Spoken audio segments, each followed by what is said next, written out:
Մասիվի թաղապետը Արամ Սարգսյանի թաղապետն է Մարատ Սևոյանը։ Հիմա ժողովուրդ ջան, ձեզ եմ ցույց տալի կոռուպցիոն բեսպրիձելը, թե ոնց են ձեր վճարած հարկերով թքել կպցնելով բարեկարգման աշխատանքներ անում։ Մի հատ թե ոտով կպնում ես, սենց քանդվում է։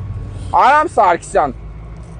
հիմա ընտրությունները քարոզարշավ եք անում, հայրենասիրությունից եք խոսում, երկրի ղեկավարումից եք խոսում։ Մա Մասիվի թաղապետը ձեր կուսակցության անդամ է։ Էս ի՞նչ է։ Էս եթե կոռուպցիա չի, բա ի՞նչ է։ Բետոնը ինչ իրավունք ունի, սենց փշրվի։ Բայց թղթերով պարզ է, չէ՞ որ ամեն ինչ նորմալ,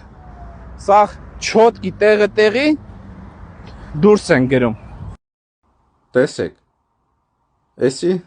տվյալ բարեկարգման աշխատանքների նախագիծն է։ Հիմա խեմ ձեզի ցույց տալի ժողովուրդ նախագիծը, որ չկարողանան ասեն, թե բա Չախոյանը այն ինչ ներկայացնում է, դա իրականությունը չի համապատասխանում, նախագծով ինչ տված է, դա էլ անում են։ Անկեղծ ասած, ես երեխա ժամանակից շատ պայծառ երևակայություն եմ ունեցել, որ Արամ Սարգսյանը նման կռուտիտներ ու հեքիաթներ չպատմի։ Ձեզ եմ ցույց տալի, որ նախագծով տված է, որ եզրաքարի տակի բետոնի հիմքը պետք է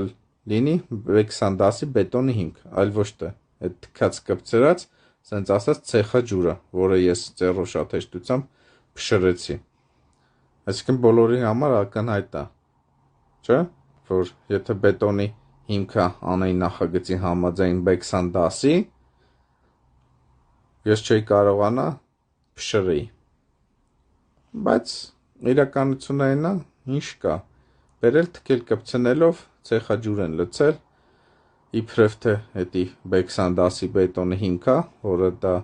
բնավ այդպես չի, ու հետո 6 դասի բետոնի հիմքի գումարի փողեր են դուրս գրելու, այսինքն սա ակնհայտ կոռուպցիա է,